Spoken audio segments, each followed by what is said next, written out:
That night, beneath the mirror-bright chandeliers of the Broadmoor ballroom, my future son-in-law raised a champagne flute and told 420 guests that I was just some low-grade laborer, a blue-collar embarrassment. The laughter that followed hit like metal dropped on tile, cold, sharp, deliberate.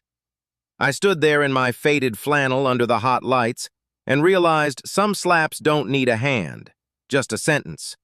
If you've ever felt your heart stop for a beat because someone who should have respected you chose instead to belittle you, leave a single so I know you're here with me. And tell me what city you're listening from. If you believe hands stained with grease can outshine a whole room of people laughing at your pain, hit follow and turn on notifications. This story is for you. I used to think some words only lived in the dark, but that night under Broadmoor's crystal lights, they sliced through the air like glass. That's just my wife's father, just a factory laborer, a blue-collar embarrassment. Ryan's voice, my future son-in-law's voice, cut through the elegant quiet like he was flicking ash into his own wine glass. 420 guests in their cocktail glow turned at once toward me. The man in the faded blue work shirt, the old flannel jacket, the boots still stained with oil. The amber light from the chandeliers poured over my shoulders like an unwanted spotlight. At the Broadmoor, everything shines. Crystal linens, polished smiles, curated elegance, everything except me.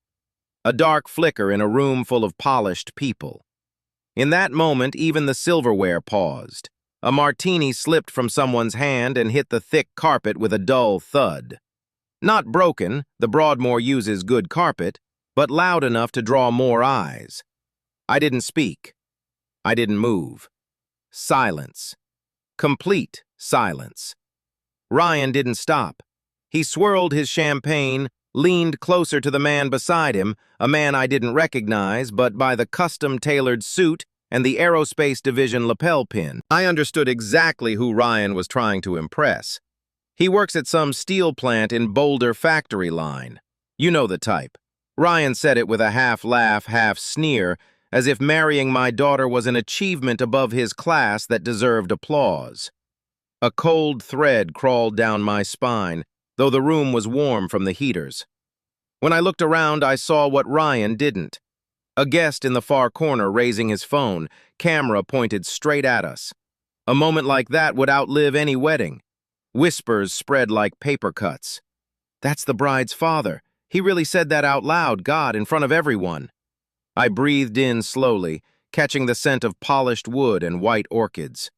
I'm used to the smell of machine oil, hot steel, sweat in a factory, not this strange mix of luxury cut by the smell of humiliation. I could have answered him, could have corrected every lie Ryan told about me, but I didn't. Silence. I held it like a tool Ryan had no idea how to wield, but I did. Noise is what small men use. Real authority is knowing how long you can stay quiet. I turned and walked away slowly, letting my shadow fall along the cream-colored walls. People stepped aside, not out of respect but confusion. They didn't know whether to pity me or avoid me. I let them look. Let them wonder why a man who was just insulted in front of hundreds wasn't shrinking. Let them wonder what they didn't know. A hand touched my shoulder just as I reached the far end of the ballroom. I turned. It was the stranger, the man Ryan tried so hard to impress. He looked at me for a long moment. No pity, no shock. Something else. Recognition. He whispered one small question, barely above breath. Your name is Calder. I didn't answer. He already knew. I saw it in his eyes. At the exact moment the ballroom lights shifted brighter for the couple's entrance, a cold ripple traced down my spine. Ryan thought he stood on top of a social pyramid. He didn't know what that pyramid was built from, or who actually stood at the top. I walked away silent, still silent. But in my mind, every gear had begun to turn. I saw the stranger nod just once, the nod of a man who had recognized I was not the factory embarrassment. Ryan assumed a guest who happened to be an executive from one of the largest contractors of Calder Industrial Technologies. And Ryan had just ended his life right in front of him. Some nights after the insult at the Broadmoor, I'd lie in my small room in Fort Collins, listening to the old heater click on and off, and my mind would drift 20 years back to Boulder Steelworks, where the heat scorched your lungs and metal clanged like thunder. I was 30 then, younger, stronger, and far poorer. I clocked in at 5 a.m., staggered out close to midnight, and some weeks every day was the same. 18 hours surrounded by screaming rollers, the smell of red-hot steel and metallic dust coating my skin like a second hide. My coworkers used to joke that if you cut me, my blood would shine silver like the steel we made. One June morning, the shift began like always. 93 degrees outside, close to 140 inside. I stood on line 4, inspecting a steel slab coming off the rollers. The machine screeched wrong. I turned, didn't even have time to see it before a 3-meter slab slipped off alignment and dropped exactly where I was standing. Everything happened in less than a second. I only heard someone scream, "Sam, back up!"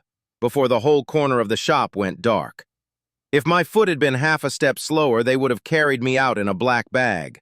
I hit the floor, shoulders smashing a tool chest.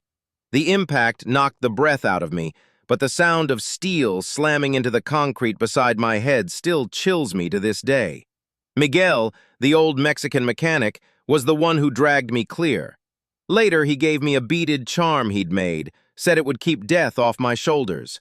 He claimed I had hands that refused to die. I thought it was just the luck of a poor man who can't afford death. Dying costs money when you're broke. That near miss was the first moment I realized I couldn't stay there forever. I still had Jessica. She was 4 then, and I'd promised my wife before she passed that our daughter wouldn't repeat our life.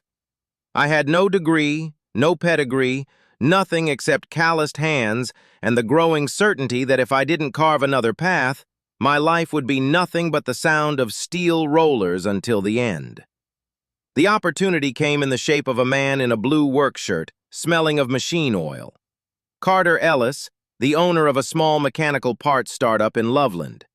He'd come to the steel mill looking for someone who understood industrial machinery, and when he heard me talk about cold steel, thermal expansion, and how to adjust die molds to reduce defects, he stared at me for a long time. Walking out to the parking lot, he finally said only one sentence. "If you ever want to do more than stand next to a roller press, call me." I didn't call right away. Being a laborer was all I knew.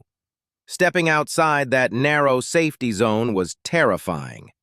But after the second accident, when my wrist got caught in the slide track, I started thinking seriously. Jessica was 6 by then, and I remember her asking, "Daddy, why do your hands always hurt?" That question hit me harder than any steel slab could. In 2004, I scraped together every dollar I had, plus what I got from selling my old Chevy. Exactly $50,000. I took it to Carter. He looked at the envelope, then at me, and asked, "You know this money could disappear, right?" I said, "I know, but if I don't do something, my life disappears anyway." He laughed, signed the papers, and put me into the role that would eventually become the foundation of Calder Industrial Technologies. The startup grew, first a $180,000 contract, then $1.2 million, then $6 million. 3 years later, when Carter wanted to expand into industrial equipment for aerospace, he asked if I had the guts to go with him. I signed without hesitation. I became a co-owner, not because I had an MBA or slick presentation skills, but because I understood every bolt, every torque line, every stress path in the machines we built. But I didn't tell anyone, not a single soul. To the outside world, I was still Sam, the former mill worker driving a 2011 Tacoma, buying parts at Home Depot and fixing my own roof. I felt peace in that simplicity. Money didn't make me want to change who I was, it just made me quieter. Then Jessica brought Ryan home. The first day we met, he shook my hand the way someone does when they've never tightened a bolt in their life. Soft, overly polite, a little cautious. My oil-stained fingers brushed his dress shirt, and I saw the quick flick of his eyes downward, that tiny, unmistakable flash of discomfort. 1 second was all I needed to understand the type of man he was. Someone who believed worth lived in the fabric he wore. When they got engaged, Ryan started making those accidental comments. Maybe you should try a blazer to look more professional. Maybe don't talk about the mill too much. It doesn't really fit. For the engagement party, could you not drive the Tacoma? We hired a pretty upscale valet. I smiled, didn't answer, but I stored every word. Then, one March afternoon, Jess asked me to meet for coffee in Old Town Fort Collins. She sat down, fiddled with the paper sleeve on her cup, and said something I never thought I'd hear from my own daughter. "Dad, maybe don't drive the Tacoma to the rehearsal dinner. I just want everything to look consistent." I didn't speak for several seconds, seconds that felt longer than 20 years beside steel rollers. My little girl didn't mean to hurt me, but Ryan did, and his shadow always fell across her voice. I put my hand over hers and told her I'd think about it, but inside I knew. It wasn't the truck she felt ashamed of. It was the way Ryan had reshaped her view of me. That night when I left the cafe, I saw Ryan 2 storefronts away, leaning on his brand new silver Porsche tan, watching me with that half-pity, half-warning expression. He had no idea that in the pocket of my old flannel jacket I still carried Miguel's beaded charm, the one that kept me alive in the mill. The one that kept me steady through heat, steel, and near death, and the one that would keep me calm until the day Ryan finally broke under the weight of his own arrogance. That night, after the coffee meeting with Jessica, I realized something every father fears. There are moments when your child no longer speaks with her own voice. She speaks with the voice of the person she loves, the person she trusts, the person slowly taking over every corner of her life, including the corner that once belonged to the father who carried her on his arms, stained with machine grease. Ever since the engagement, Ryan had begun a quiet but unmistakably deliberate campaign, removing me from everything related to the wedding, not by banning me outright, but through a string of explanations that sounded reasonable enough that anyone with slightly dull instincts might think he was being helpful. "Dad, the venue selection is complicated. Let us and the finance people handle it. The guest list needs a networking strategy. You're not familiar with that circle. Catering is crucial. We need menus that align with the investment crowd." The investment crowd. He used that phrase at least 10 times in the first week. One evening, I stopped by their place, a small penthouse in the Denver Tech Center. Ryan stood at the kitchen island, pouring red wine into crystal glasses like he was signing a multi-million-dollar contract. He angled his wrist just enough for the Rolex Submariner to catch the light. The ceiling lamps hit the sapphire crystal face and threw off a shine meant to say, "I'm up here, you're down there." When I entered, he gave me a polite smile, the kind where the mouth moves but the respect doesn't. "You made it," he said, then turned to Jessica. "Show your dad the reception layout. I've got a quick meeting with North Rock Capital." North Rock Capital, the name he tossed around like a key card to every room he wanted to be invited into. As Jessica showed me the wedding concepts on her iPad, Ryan walked off, calling back casually, "Oh, Jess, remind your dad not to stand near the photo booth at the engagement party. Oil smell on the orchid backdrop would be awkward." A sentence that pretends to be accidental, but hits like a steel plate falling sideways. I turned and looked straight at him. He paused, shrugged. "I mean, no one in finance wants to smell motor oil. Doesn't fit the vibe." He said it plainly. His world had no space for the scent of hard work. One line revealed everything he tried to hide under 1,000 suits. A deep insecurity lacquered over with arrogance. Jessica tugged his sleeve, trying to soften it. "He didn't mean it, Dad. He just wants everything to look cohesive." Like before, I didn't answer, but I saw the flicker in Ryan's eyes, the tiny settling of someone who believes he's just confirmed what he always thought, that I'm something to conceal. What he didn't know was that at that very moment, while he was dismissing me, I had already quietly paid $38,000 for the florist and the upgraded bar package so my daughter could have the wedding she dreamed of. I didn't want Jess to shrink her happiness for a man like Ryan. I paid through a satellite account tied to Caldertech. No one knew. No one needed to. I did it for Jess, for no one else. 2 days later, I went to the florist's office in Cherry Creek to sign some additional documents. It was an upscale place where orchids were treated like stock shares. I walked in wearing my usual work clothes. No one paid attention. I preferred it that way. But when I asked for the invoice to review the final charges, the receptionist typed for a moment, then smiled pleasantly. "Yes, Mr. Calder, the invoice is fully settled, paid by Ryan Archer." I froze. 1 second, 2, 3. "Could you double-check that for me?" She turned the screen. The payer name was there, added at 7:46 p.m. the night before. In the notes was a line. "Payer name updated per client phone confirmation." Ryan had called, told them to replace my name with his because he was handling all financial responsibilities. Florists are used to that kind of request. They accepted it without question. Exactly when Ryan told Jessica he had a meeting with North Rock Capital, I knew precisely what he'd been doing. Not meeting, not planning, but erasing. Not building a wedding, building a narrative. Changing the invoice so that every compliment about the flowers, the decor, the elegance would tie back to him. I stared at "Paid by Ryan Archer" and felt something small. Small as a screw hitting a steel floor, but enough to signal that a part of me had just switched on. Not anger, not hurt, a cold, clear awareness. I thanked the receptionist, stepped outside, and looked at Ryan's silver Porsche tan parked under a tree.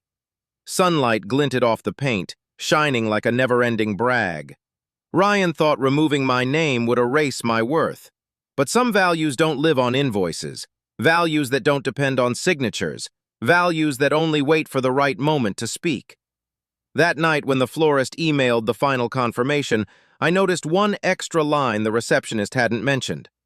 Original payer information changed by request.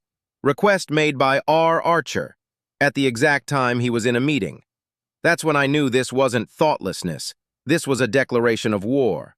2 days after the invoice incident, I drove to Calder Industrial Technologies in Loveland. Not for anything urgent, just to check the new test line and sign a few documents with Carter Ellis. I still preferred taking my old Tacoma, even though the company parking lot was packed with the shiny SUVs our younger engineers like to finance on salaries they barely understood. I walked into the lobby, the familiar scent of hydraulic oil mixing with the faint smell of coffee from the automatic machine. A normal morning, except it became the beginning of a chain of discoveries that made me realize Ryan hadn't just insulted me. He had stepped directly onto a trap he didn't know I was holding the line to. After finishing the paperwork, Patricia, our CFO, walked into the small conference room carrying a thick stack of files, hair tied back, black-rimmed glasses. The face of someone who can tell who's lying just by reading a spreadsheet. "Sam, I need to talk to you about North Rock's aerospace portfolio," she said. I tilted my head. "Something wrong?" "Not exactly, but a few small irregularities." She handed me North Rock's quarterly competency report for their aerospace management team. I usually skimmed, but this time my eyes stopped on one line. AVP Aerospace Mid-Market. Ryan Archer, newly promoted. Technical background limited. Industry experience low. Moderate risk note monitor for the first 6 months due to lack of core technical knowledge. I stared at newly promoted and limited, not because I was surprised, because it proved exactly what I already knew. I'd spent 20 years working beside red-hot steel. I could read men the way I read a metal gauge. Ryan carried himself like someone who memorized a few financial buzzwords, but had no idea what makes aerospace manufacturing real. Torque loads, vibration tolerance, composite fatigue, shear strength. Things that determine whether a product from a company like Calder Tech actually flies. And North Rock gave someone like him a slice of our portfolio. I sat down and opened the rest of the report. "He's part of the analyst group that recently moved to VP," Patricia said. "I noticed because he's managing one of our contracts." I nodded. I understand. What I understood wasn't North Rock's reasoning. What I understood was that Ryan's arrogance far outweighed his ability, and he had no idea he was standing in front of someone who was not just Jessica's father, not just a former steelworker, but a co-owner of North Rock's largest aerospace client. When Patricia left, my phone buzzed. A message from an unknown number. A video. Uncle Sam, I recorded this at the wedding. Thought you should see it. I tapped play. The video shook slightly the way quick phone videos do, but the audio was sharp as a knife. Ryan, standing with a circle of finance VPs, murmuring, "He's embarrassing. Seriously, look at him. That flannel, that truck, my God." A laugh, glasses clinking, and Jessica's forced chuckle. The tiny, brittle kind meant to hide humiliation she didn't deserve. I didn't watch it twice. I didn't have to. I closed the screen and set the phone down. Ryan had always sneered at the smell of machine oil, but hearing him call me embarrassing right after erasing my name from an invoice so he could steal credit created a strange sensation inside me. Not anger, not hurt, but a long, cold quiet. The kind of quiet right before a large engine turns over. By the time I got home, it was dark. The streetlight glinted off the scratched hood of my Tacoma. I'd barely stepped into the kitchen when my phone buzzed again. This time, an email from North Rock Capital marked High Priority Client Communication. Subject: Client Risk Review. Request for information. I opened it. Short, precise, cold enough that even someone outside the finance world would know this wasn't routine. No, this was the kind of email they send when they're afraid of losing a client big enough to dent their quarterly report. North Rock Capital requests a risk review regarding the aerospace mid-market account. Please confirm whether you wish to continue having the account managed under VP Ryan Archer. I read it twice, then a third time. Outsiders might think it was administrative, but I knew exactly what it meant. In finance, a client risk review isn't about evaluating the client. It's a polite way of asking, do you still want this employee? Say one word, just one, and his career's over. North Rock couldn't risk losing us. Calder Industrial Technologies wasn't a small account. We were one of the largest aerospace contracts in their mid-market division, a steady, reliable revenue source critical enough that even a hint of dissatisfaction could trigger emergency board meetings. Ryan didn't know that. He didn't understand that the aerospace portfolio he managed was the lifeline of the division he worked in. That a single email from me or even a vague comment like "service has declined" could force North Rock to launch a full internal investigation, replace entire management structures, or bury him in some low-impact apartment no one ever thinks about. And he especially didn't understand that in this small house under the warm kitchen light, falling across the same hands that once pulled me away from falling steel tightened bolts to raise my daughter and sign the contracts that built Calder Tech, sat not a blue-collar embarrassment, but the co-owner of a company worth hundreds of millions, the very company his employer depended on. He thought that night at the Broadmoor was just one moment where he lifted himself by pushing me down. But life doesn't work like that. Some pushes, ones that feel harmless, are the exact shove that sends the one who delivered them straight off the ledge. They never noticed. I leaned back in my kitchen chair, the light catching the ridges on my hands that had saved me from steel, fed my family, and built a business from nothing. And I knew this email was the first signal, the first fracture, the first hairline crack in a collapse. Ryan had no power to stop. That night, snow blanketed the porch roof, each flake falling so slowly it seemed to cling to the window frame before melting.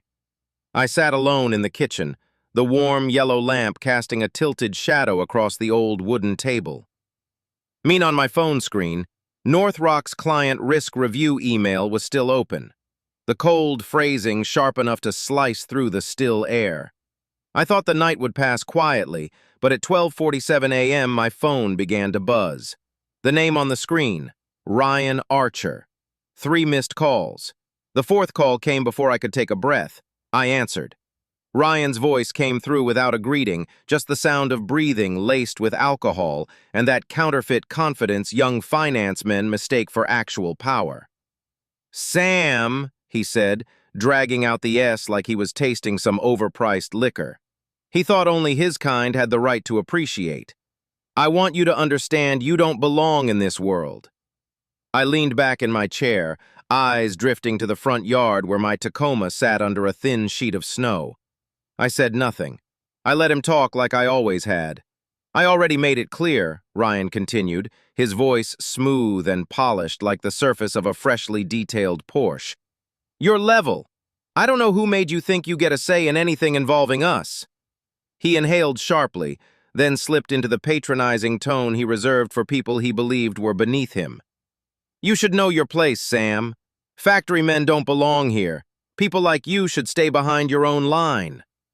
That sentence hit the quiet kitchen like a metal plate dropping onto hot steel, sparking for an instant, then leaving only coldness behind. I reached over and turned on the call recorder. Colorado is a one-party consent state. I was that party. Ryan's voice grew smoother as if he had rehearsed this speech in the mirror. I managed the biggest portfolio in my group. I got promoted because I deserve it. I drive a Porsche Cayenne, and I have an Ivy League degree.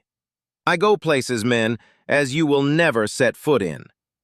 There was a brief pause, the kind only arrogant men make when they believe their words are powerful enough to make someone fold. Then, if you keep getting involved in my relationship with Jess, you'll only embarrass yourself more. This world doesn't tolerate grease and oil. People at my level don't look at men like you. My hand on the table felt colder than usual, not from anger. I was used to this kind of contempt.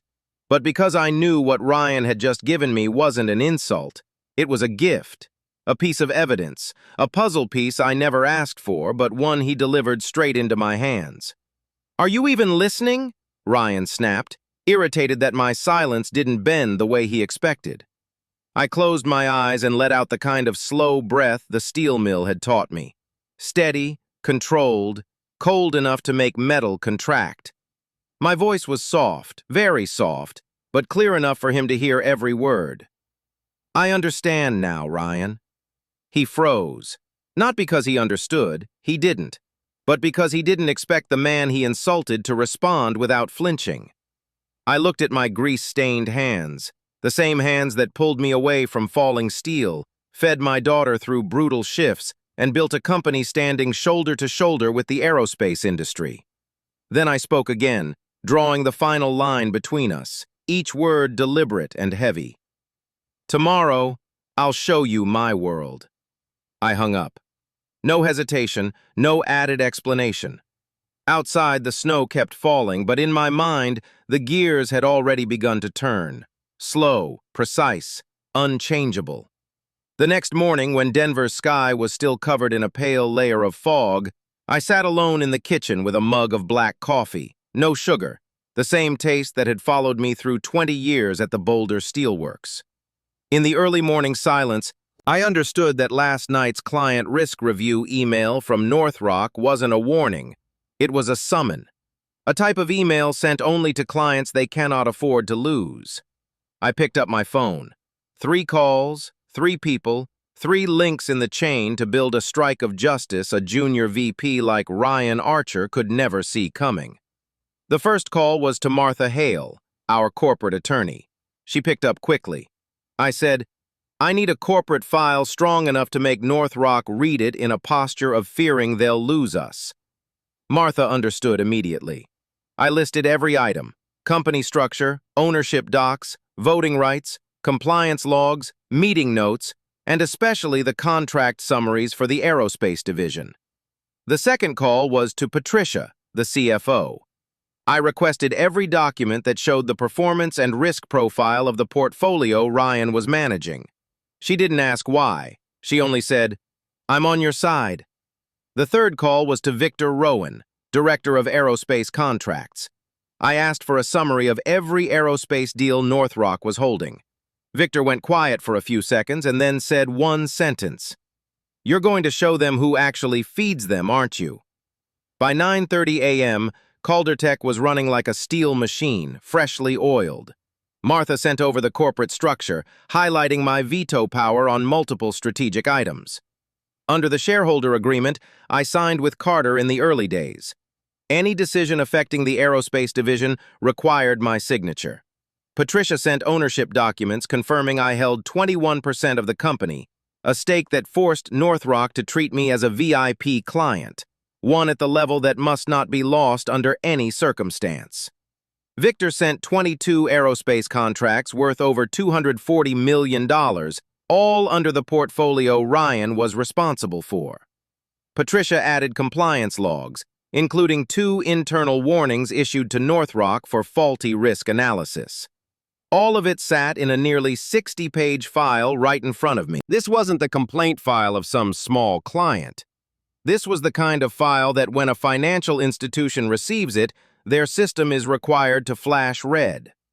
I signed the last page, and in that moment I knew clearly that one signature of mine carried more weight than the entire VP title Ryan loved to flaunt.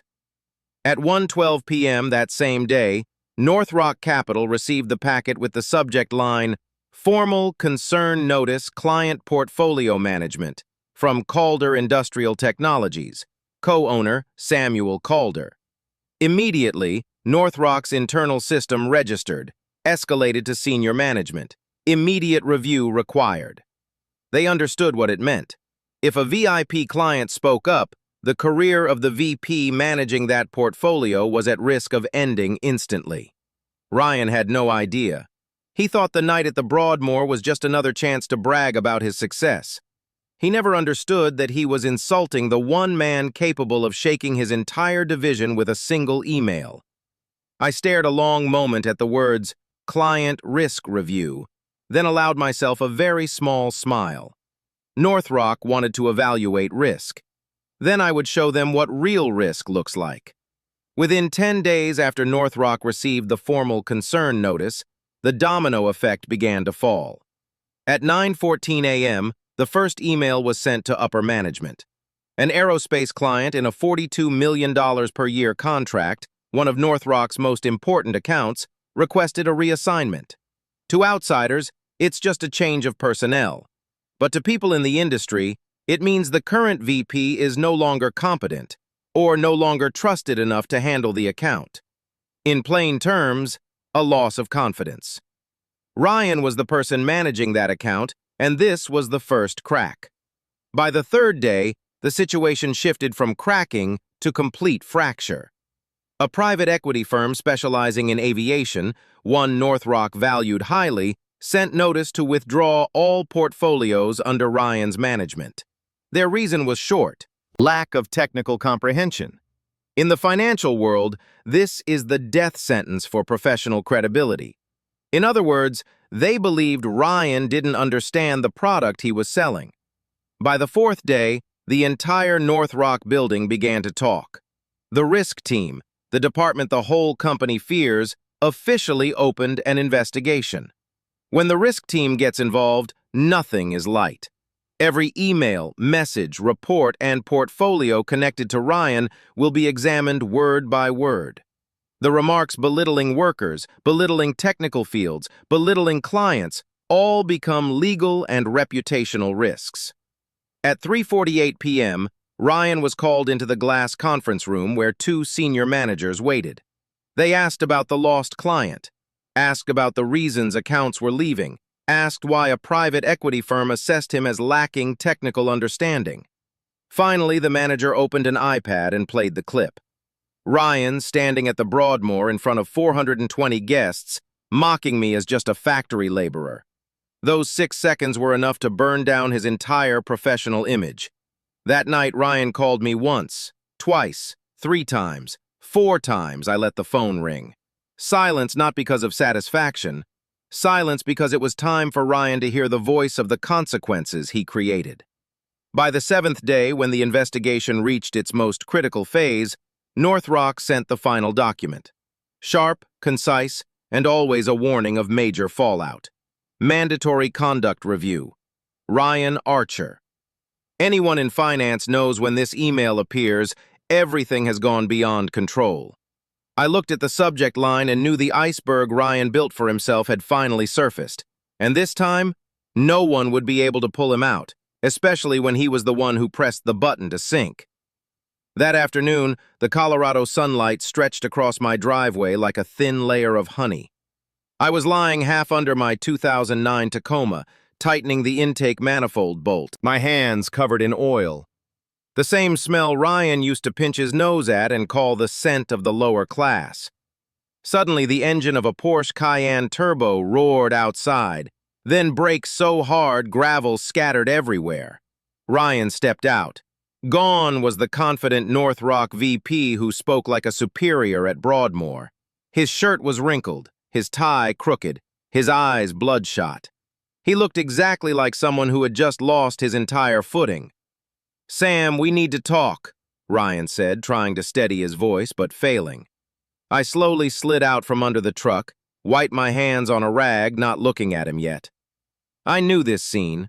A man with oil-stained hands and worn jeans was what he despised most, but today that very image made him step back.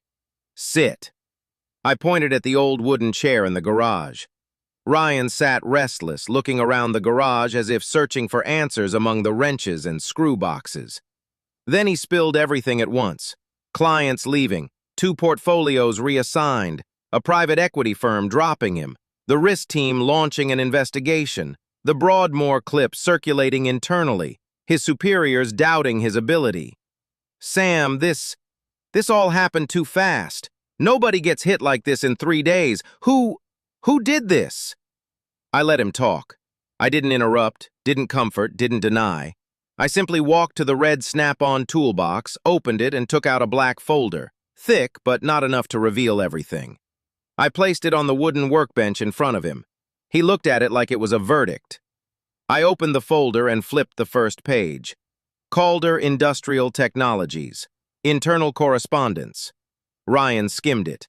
A memo from Caldertech to North Rock. Technical aerospace terms. Notes. A few signatures from division directors. All legitimate, all real, but none of it stated I was a co-owner. It only showed I was connected to Caldertech, but not how deeply. "Sam, what is this?" Ryan asked, voice shaking. I answered slowly, "It's the thing you never bothered to understand." Ryan flipped more pages, technical documents, internal emails about product quality checks, an old internal form with my signature in the role of authorized line inspector, important enough that North Rock couldn't ignore it, but not clear enough for someone who only looks at surfaces like Ryan to realize who I really was. His face turned pale. "Sam, you work for Caldertech in a technical position?" I looked straight at him. "You never asked what I do, you just looked at my shirt, my Tacoma, my oil-stained hands, and you decided who I am." I let that sentence fall like a heavy stone into him. Ryan swallowed hard. "Sam, these past days I've lost everything. But this connected to you? Or did someone at Caldertech not like me?" I didn't answer directly. I told him exactly what I wanted him to hear. There are doors. Not everyone gets to walk through. And when you don't know who stands behind those doors, you should be careful with your mouth. Ryan looked at the folder, then at me, then at the folder again, trying to piece together 2 fragments of truth. But I only gave him enough to know I wasn't harmless, not enough for him to know who I truly was. He trembled.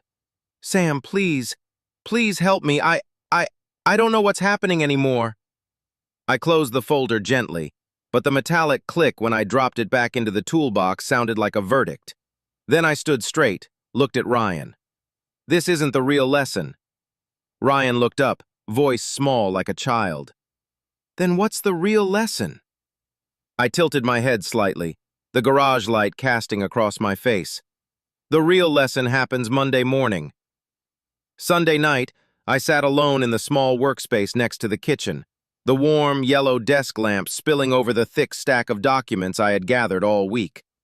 Outside the window, January snow clung to the wooden fence, reflecting the soft, golden glow Colorado somehow kept even in bone-cutting cold.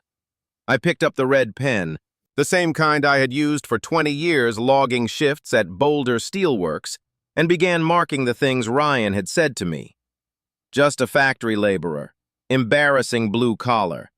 No one in finance wants to look at grease. Your class doesn't understand this world. I wrote each line on yellow sticky notes, placed them on each page, sorting them into layers. Personal insult, class insult, professional insult, and the most important one, insulting a strategic client. I knew North Rock's senior management would need to see all of it. Every sentence was a piece of evidence. Every piece of evidence was a door opening into consequences Ryan never imagined. As I was organizing the documents, I heard soft footsteps behind me. Jessica. She stood at the doorway holding the blue knitted wristband, the one I made for her when she was 5, back when her hands kept getting cold, riding her bike up the hill behind the house. I looked at the band in her hands, and for a moment I saw the little girl who used to run into the shop every afternoon just to ask, "Dad, can you carry me one more time?" "Dad," Jessica whispered. "North Rock. They called me. They asked about Broadmoor. They asked about Ryan." Her voice shook. For the first time in years, Jessica looked at me as if she were realizing she stood between two worlds she never thought would collide. The blue-collar father she loved, and the finance husband she thought understood life better. I set the stack of papers down and pulled out the chair across from me. "Jessica, do you believe what your own eyes see?" She nodded, tears welling. I pointed at the folder. "You're going to see everything soon." Jessica looked at the pages stamped with the Calder Tech logo, then at the old flannel shirt I was wearing, the same one I wore during 18-hour shifts at the mill. The day I signed the first Calder contract and the day she was born. "Dad, I should have known. I should have understood." I shook my head. No one's at fault for not knowing. The fault is in the person who refuses to know. When Jessica left the room, I turned back to the desk and continued organizing the documents. On the 34th floor of North Rock Tower, senior management was probably getting the conference room ready too, adjusting the projector, setting water bottles, checking the attendee list, reviewing internal reports. They didn't know tomorrow morning's meeting would be the one where a VP would be stripped bare in front of them. Every sentence, every word, every act. They also didn't know the man sitting in that conference room in an old flannel shirt would be the co-owner of their biggest client. I had just finished printing the third set of documents when my phone buzzed. A text from an unknown number. "Sam, sending you the full Broadmoor footage. You need to see this." I opened the file. A frame appeared. The honey old lights of Broadmoor, clinking glasses, laughter blur, and then Ryan standing in the center of the room raising his glass, mocking me in front of 120 guests, with a voice full of confidence and contempt. Not the 6-second clip anymore, the whole thing. Every word, every look, every snicker. I stared at the screen and I knew tomorrow morning no one would be able to save Ryan. Monday morning, the 34th floor of North Rock Tower gleamed like a scalpel about to cut into a patient who'd already lost too much blood. The executive conference room door was open, a long walnut table, 2 rows of polished black leather chairs, glass walls overlooking downtown Denver, where the high-rises reflected the early sunlight. Inside were 14 executives, 2 board members, Jessica and Ryan Archer, sitting at the far end of the table with a face pale like a man awaiting execution. I stepped into the room. No suit, no tie, no Italian shoes, just my old flannel, work-worn jeans, and the boots Ryan once mocked, exactly as I intended. A few executives stood and nodded, not out of courtesy, but because I was a co-owner of Calder Industrial Technologies, a client whose contract value could shift North Rock's quarterly reports. David, the senior managing director, gestured, "Mr. Calder, the floor is yours." I placed the USB on the table and plugged it into the projector. The lights dimmed. The first slide appeared, white letters on a black background. From factory floor to ownership. The room fell dead silent. I began. This is where I started. The second slide appeared. Boulder Steelworks, where I worked 18-hour days covered in grease from head to toe, hauling steel hot as the sun. 20 years as a factory worker. No one in this room knows what it feels like when 3 meters of steel drops 5 centimeters from your head. Third slide.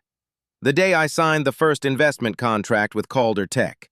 Then I put $50,000, every cent saved from labor, into a tiny mechanical startup. 15 years later, Calder Industrial Technologies became a defense-grade supplier. Fourth slide. The production line glowing under the Lockheed Aerospace logo. Today, I own 21% of Calder Tech, a strategic revenue client this firm depends on. I clicked again. The next slide. Broadmoor wedding. Full video. The screen lit up with Ryan standing before 420 guests, raising a glass and saying with perfect clarity, "Just a factory laborer." Blue coat collar embarrassment. The packed room didn't breathe. Ryan bowed his head, knuckles white, shaking. I clicked again. New slide, audio call, full transcript. Ryan's words appeared on screen, line by line. "No one in finance wants to look at Greece. You don't understand our level. I don't want my career dragged down by someone like you." Several executives exchanged looks. One board member side-eyed in visible disappointment. Jessica covered her mouth, unable to believe the man she chose had said these things about her own father. The next slide appeared. Character versus appearance. On the left, Ryan's Porsche Cayenne Turbo gleaming under showroom lights. Note, lease $2,190 month. On the right, my 2009 Tacoma, old but unbreakable. Note, paid off 11 years ago. Large text in the center. It's not what you drive, it's what you are. I looked directly at Ryan. You thought a person's value was in the car he drives. I turned to the room. I believe value is in how you treat people. The final slide appeared. Character, social, image. Silence swallowed the room. I stepped to the center of the table, looked at each executive, each board member, and spoke slowly, so every word sank into the air. North Rock has hundreds of clients, but some clients are not optional, and the one rule that matters is this. No one here has the right to look down on a human being just because his hands were once covered in grease. Ryan now sat collapsed, hands trembling uncontrollably, no defense left, no voice to argue, no image of a proud VP to hide behind. Only a man who had burned his own name to ash. That's when James, Ryan's direct supervisor, straightened, set his pen on the table, looked across the room, and asked the question everyone knew was the beginning of the verdict. Should North Rock keep this man? The news of Ryan's suspension hit at exactly 9 o'clock Tuesday morning, one day after the reckoning in that conference room. A North Rock employee texted me. He's not allowed back in the office until the investigation is over. 6 days later, on a razor-cold Denver morning, North Rock issued the official notice. Ryan Archer was terminated for violations of professional conduct standards and causing harm to key client relationships. No negotiation, no discussion, no fallback. The associate VP chair Ryan had bragged about, talked about like it was something everyone wished they had, was yanked out from under him so fast he didn't even have time to catch his breath. 2 days after that, the Denver Business Journal ran a 2-page feature, Class Discrimination in Finance, When Social Status Becomes a Weapon. They didn't name Ryan, but everyone in the industry knew exactly who it was about. Executives shared it, discussed it in private industry groups, analysts debated it, and more than a few said, "This is a long overdue lesson. It's time this industry rethinks how it treats labor-ass families." Ryan became the living example of arrogance meeting consequences, and Jessica, my daughter, spent nearly a week trying to face the truth. I only knew she'd packed her things when I saw her Civic parked in front of my house late one night. She walked in, eyes red, still clutching the knitted blue bracelet from when she was a kid. "Dad, I'm sorry." Not the performative kind, the kind that comes from someone who finally realizes they've been standing on the wrong side for far too long. I sat beside her, letting her lean her head on my shoulder like she used to when she was little. "You don't have to bow your head," I said quietly, but Jessica shook hers. "No, I need to say it. I let Ryan decide how I saw you. I thought he understood the world better, but I was wrong. I forgot you're the most decent man I know." I didn't hug her right away. I let the silence settle so she could feel the weight of honesty. Then I said the line, any father who's been hurt has to choose with care. Forgiving him doesn't erase the consequences." Jessica nodded for the first time, reacting not with emotion but with maturity. "Dad, I know. I just want..." I want to start over. I want to understand you better. I put my hand on her shoulder. You can always start over, but it has to come from you, not from him. The days that followed were strangely peaceful in my small house. Jessica's footsteps in the kitchen, the soft smell of morning tea, the Tacoma starting up each dawn. No one mentioned Ryan. No one needed to. But then one night, right as I turned off the garage light, headlights swept across the slope leading into my yard. The Porsche Cayenne Turbo rolled to a slow stop. The door opened. Ryan stepped out. No suit, no tie, no polished leather shoes. Just a man crushed under the weight of the consequences he built with his own hands. He stood at the edge of the driveway, fingers gripping a single envelope. Sam. His voice was so thin the wind could have torn it apart. I need to talk to you one last time. I looked at him standing there alone under the warm gold of the porch light, and I knew this conversation wouldn't be about finance anymore, but about the man he chose to become. 6 months passed since the night Ryan stood at the edge of my driveway, gripping that trembling envelope. Denver's winter had melted, and early summer sunlight spread across the rooftops with that warm, golden wash. Only Colorado seems to know. Life, like it always does, kept turning without asking who had fallen and who had managed to stand back up. I heard Ryan left Colorado 1 week after our final conversation. Not gracefully. North Rock closed his file entirely, and the finance world in Denver is small. Too small for anyone to forget the class discrimination scandal that had the whole city talking for a month. Ryan moved to Illinois, took an entry-level position at a small local finance firm, the kind of role a 24-year-old usually starts with, not someone who used to be a VP. He texted once, just once. I understand now, late, but I understand. I didn't reply, not out of anger, but because some lessons only need to be heard one time, and he'd heard enough. Jessica was different. In the 6 months since, she rebuilt herself in a way that made me both proud and quietly humbled. She found a new job, handled her own finances, learned how to detach from that image of being the wife of an associate VP, and became a woman stronger than she ever believed she could be. Every weekend, she stops by my house, brings some dessert she's trying to learn, sometimes a disaster, sometimes decent, always sincere. An effort has a beauty of its own. As for me, I'm still at Calder Tech, still inspecting the production lines, still signing the compliance reports.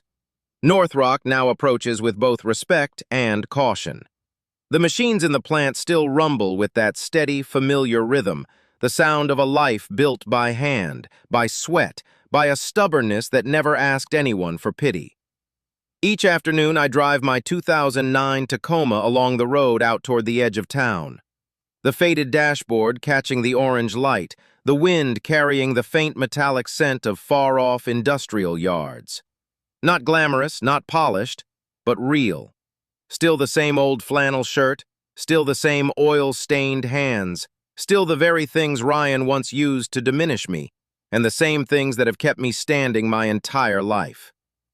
One afternoon, Jessica sat next to me in the truck, fingers brushing the little blue yarn bracelet she knitted at 5 years old. It's frayed now, one thread loose, but she still wears it. "Dad, you never got rid of it?" she asked. I smiled, turning the wheel to keep the sun out of my eyes.